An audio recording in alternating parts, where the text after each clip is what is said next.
안녕하세요 여러분, 저는 지금 김뜨기님의 비카라 가디건을 뜨고 있습니다. 도안을 사고 시작한 지는 이거 아마 한 달 넘었을 거예요. 근데 여러 가지 이유로 오래오래 쉼코로 뒀다가 드디어 아이 사이즈를 완성하고 오늘 꺼냈는데 이게 무슨 일이야. 제가 지금 잠깐만요.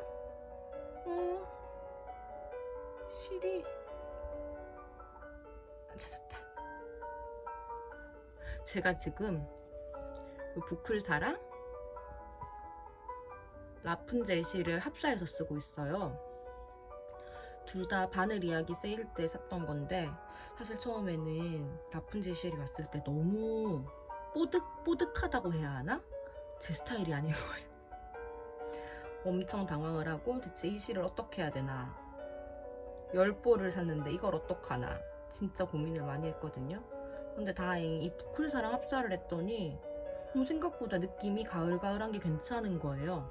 편별 느낌 보이시려나? 색깔이 잘 안 잡히나? 하여튼 이런 느낌인데 가을에 입으면 예쁠 것 같아요.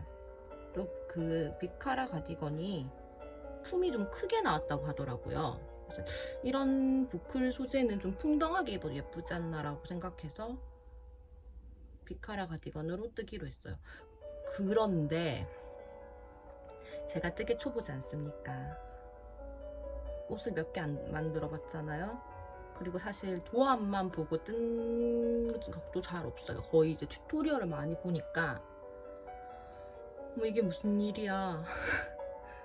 김뜨기님이 정말 친절하게 잘 알려주시잖아요.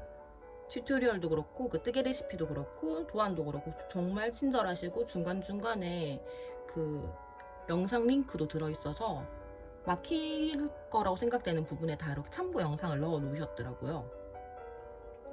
그런데 카라를 못 뜨겠어.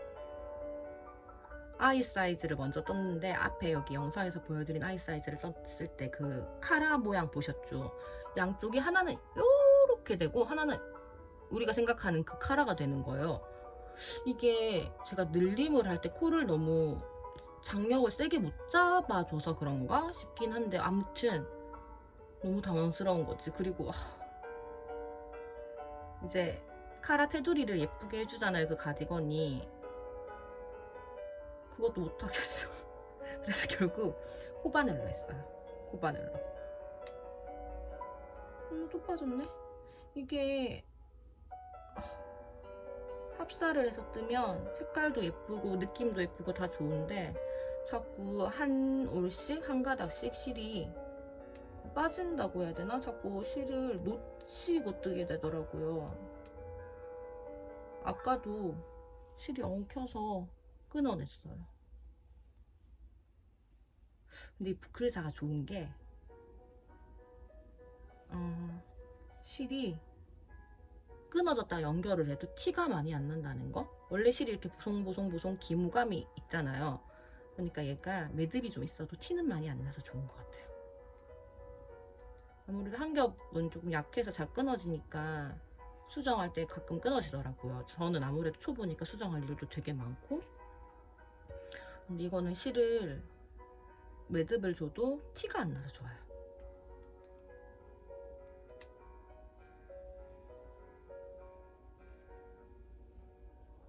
가디건 자체는 너무너무 예쁜데 제가 완성을 할 수 있을지가 의문입니다. 늘 그렇듯이 완성은 하는데 아마 예쁘게 안 되겠죠? 이게 탑타운 니트를 요새 꽂혀서 몇 개 떴더니 가디건 도안을 살 땐 너무 예뻐 하고 샀는데 깜빡 잊었던 거지. 가디건은 안 뜨기의 지옥이 있다. 겉뜨기 한 단 끝나서 할만하면 안 뜨기, 겉뜨기 한 단 끝나서 할만하면 안 뜨기, 속도가 붙을만 하면 안 뜨기. 근데 지금은 이야기를 하면서 떠서 그런지 겉뜨기도 속도가 잘 안 나긴 한데 참 여러분 태풍 대비는 잘 하셨나요?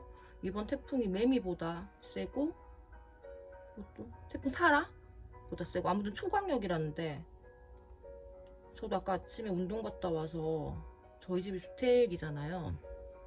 이제 벽 위에 이제 콘크리트 벽돌 같은 그 기와 모양 벽돌들이 있는데 이 시간이 좀 지났더니 고정력이 많이 약해진 거예요. 근데 그게 날아가서 다른 사람이나 다른 집을 부수거나 너무 무섭잖아. 그래서 일단 고정력 약한 것들은 확인을 해서 지금 다 바닥에 내려놨어요. 진짜 한 20몇 장? 헬스장 안 가고 뜨끈하게 주택은 가능하다. 아 근데 이 태풍 진짜 너무 세다는데 너무 걱정이에요. 제가 한 3년 전인가? 그때 태풍 이름이 갑자기 기억이 안 나는데 친구 결혼식을 다녀오는 길이었어요. 대구에는 친구 결혼식을 다녀오는데 사실 대구에 있을 때는 그게 그렇게 심각한 상황인지 몰랐어요. 대구는 아무래도 내륙이다 보니까 태풍이 그렇게까지 세게 영향권이 아니었기도 했고 시간대도 그랬어요. 그런데 이제 결혼식 끝나고 커피 한잔 마시고 집에 오다 보니까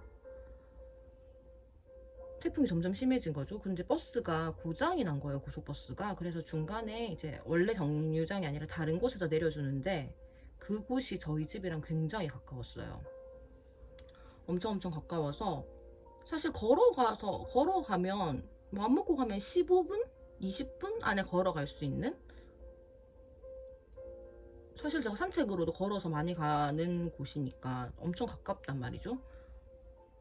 그래서 기다렸다가 배차되는 차를 타고 가시던지 내려서 가시던지 하면 됩니다 해서 저는 내렸어요. 내렸는데 내리는 순간 후회했어. 몸이 앞으로 안 나가지는 거예요. 또 결혼식 간다고 구두 신고 정장 입고 가방 오랜만에 꺼내서 들고 다 했는데 우산은 이미 뒤집어져서 형태도 알 수 없고 막대기가 된 지 오래고 너무 난감한 거지. 그래서 진짜 기어가다시피 해서 겨우겨우 편의점을 찾아 들어갔어요. 편의점에 들어가서 물어봤더니 뭐라더라? 내가 우산을 산다 그랬는데 우산으로 안 됐나? 아무튼 그래서 제가 쓰레기 봉지를 샀어요. 제일 큰 쓰레기 봉지를 사서 가방을 넣고 가방을 살려야 된다.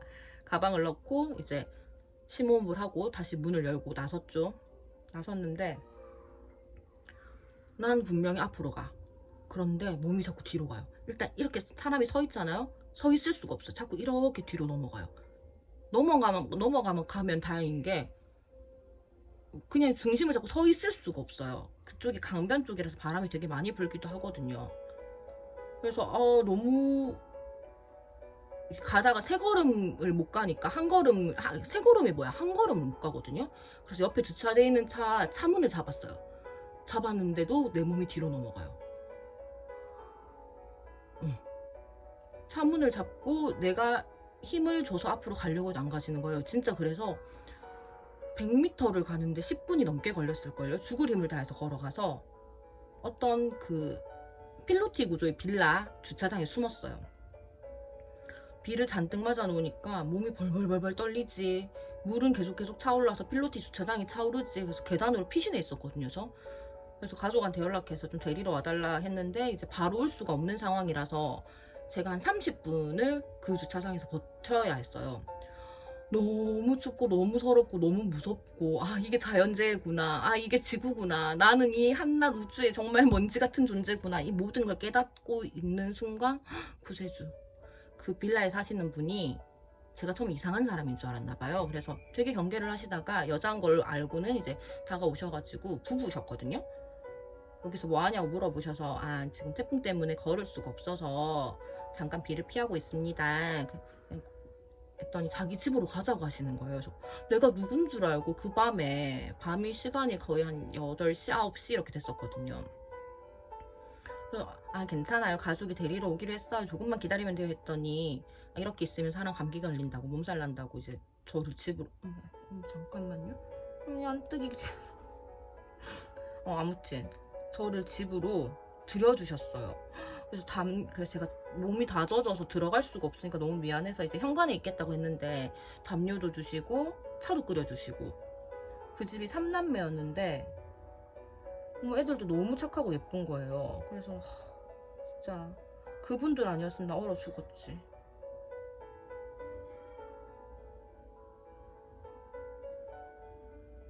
아, 됐다. 진짜 고마운 분들. 그래서 제가 이제 연락처를 알려달라고 했는데 안 알려주셨어요. 근데 제가 집을 들어갔으니까 집을 알잖아요. 그래서 다음날 태풍은 또 지나가면 언제 그러냐는 듯 또 돌아오잖아요. 그래서 과일을 한 박스 사서 그분들 앞에 메모 써서 놔두고 왔어. 그분 댁에. 제 연락처는 일부러 안 남기고 미안해 하실까봐. 근데 그분들이 그렇게 구해주신 게 제가 처음이 아니었어요. 제가 안 들어가려고 했더니 괜찮다고 자기들 저번에도 이렇게 온 사람들 있다고 해주시더라고요. 저는 사실 이렇게 대구에 오래 살아서 태풍이 그렇게 무섭고 이런 거를 직접적으로 느껴본 적이 별로 없었는데, 와, 이제 그래서 그 뒤로는 태풍 온다 그러면 좀 무서워요. 내일도 집에서 한 발짝도 안 나갈 생각입니다.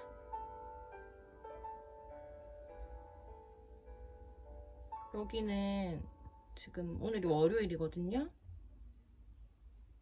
벌써 바람이 불기 시작해요. 부산이 가까우니까, 부산은 벌써 난리가 난 것 같던데 부산이 가까우니까 바람만 불긴 한데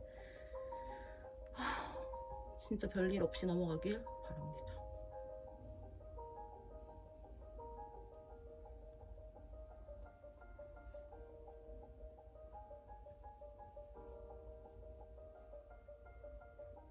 안뜨기 하니까 생각나는데 저 뭐지? 그 마들렌 니트 그걸 도안을 봤던가 인스타를 봤던가 보고 너무 예쁜 거예요. 그래서 어머 이건 떠야 돼 하고 봤더니 어머 이게 무슨 일이야. 탑다운인데 안 뜨기네? 모든 난이 안 뜨기네?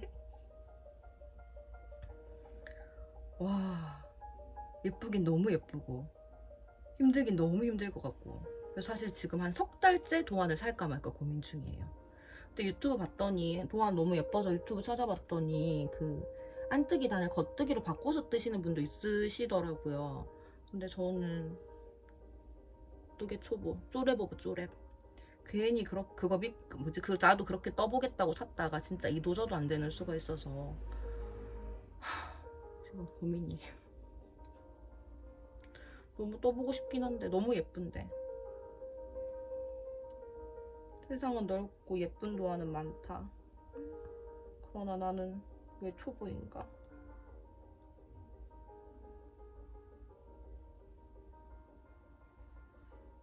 그리고 여기 지방에 살다 보니까 사실 저는 여기 이렇게 지방에 산다고 불편해 본 적이 별로 없거든요.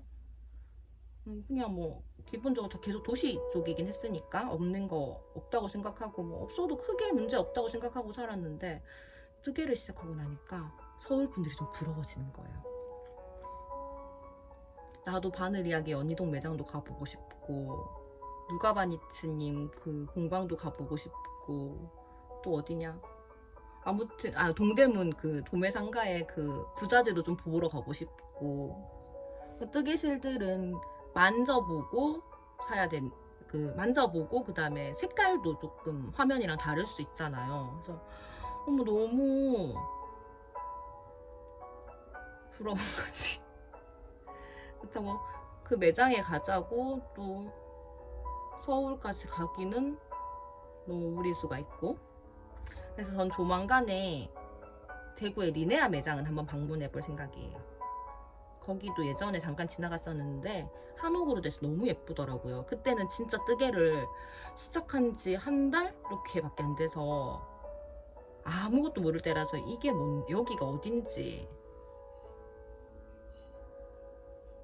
뭐 시를 봐도 이게 뭔지 감이 없을 때, 물론 지금도 감이 있진 않아요. 어쨌든 간에 그런데 지금 와서 생각하니까 너무 아쉬운 거예요. 그래서 위치 알고 대구는 언제든 갈 수 있으니까 가볼까 싶어요. 그리고 우리 동네 공방이 또 하나 있거든요. 니트 카페라고 되게 나이가 많으신 선생님이 하시는 공방이에요. 제가 처음에 뜨개를 거기서 시작했고요. 제가 처음에 뜨개를 시작할 때 다들 유튜브를 보고 하더라고요. 유튜브가 워낙 잘 돼 있잖아요. 그래서 독학으로 다들 하시더라고요. 저도 할 수 있을 줄 알았어요. 그래서 바늘도 사고 실도 사고, 아니야, 산 거 아니었구나. 친구가 바늘이랑 실을 줬어요. 그래서 이제 사슬코를 잡아야 되는데, 사슬코 처음 매듭 짓는 거 있죠? 그걸 못 하겠는 거지. 아, 이래서 똥손은 안 되는구나. 그래서 그 다음날 바로 공방 등록을 했어요. 그땐 대바늘도 모르고 코바늘도 모르고 뭐가 차이가 나는지도 모르고 아무것도 모를 때라서 선생님이 소품을 만들고 싶으면 코바늘, 옷을 만들고 싶으면 대바늘을 하시면 돼요 라고 말씀을 해주셨는데, 저는 이제 제가 옷을 만들 수 있을 거라고 그때 당신 전혀 생각을 못 했거든요. 워낙 손재주가 없기로 유명해서. 그래서 이제 가방 정도 만들고 싶다는 생각에 이제 코바늘로 등록을 했고, 사슬 잡는 법, 기초코 잡는 법, 짧은 뜨기, 그걸 원형 뜨기 하는 거, 딱 거기까지 배우고 안 나갔어요. 그때 왜 그랬을까?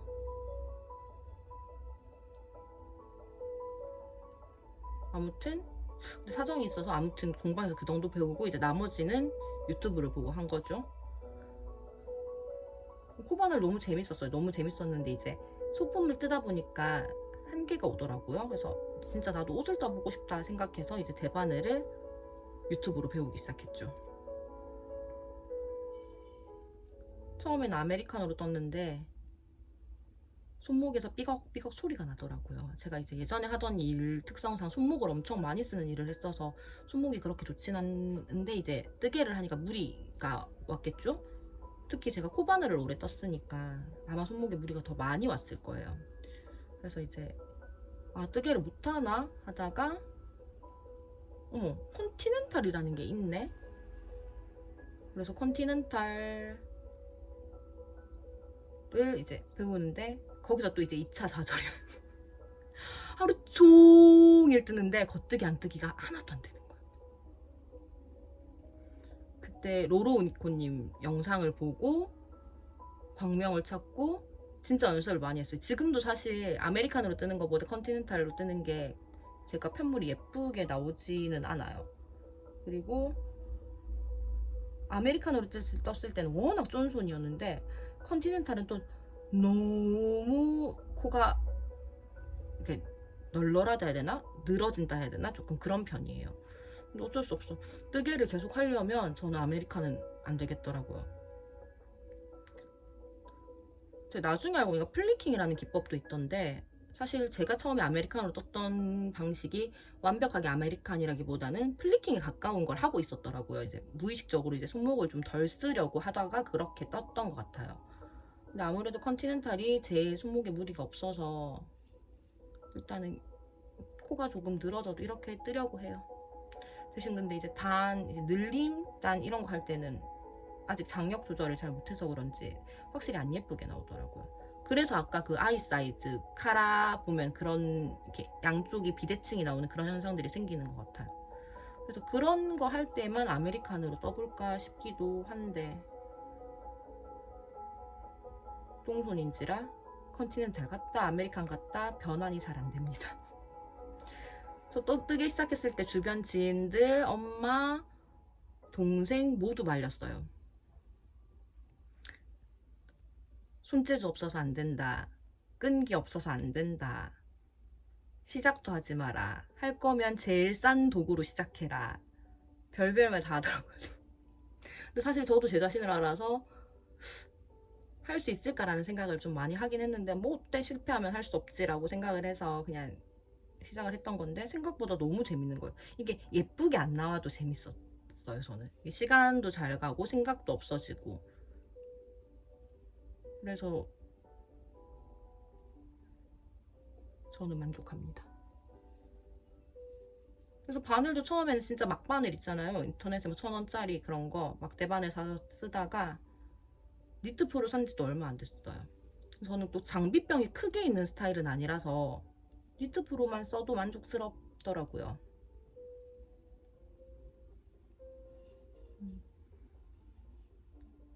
근데 이번에 니트프로 마인드 풀 세트였나? 그거는 좀 장비병 없다 해놓고.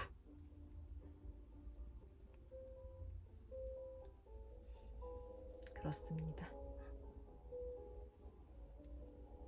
얘기하면서 뒀더니 안뜨기를 아직도 뜨고 있어.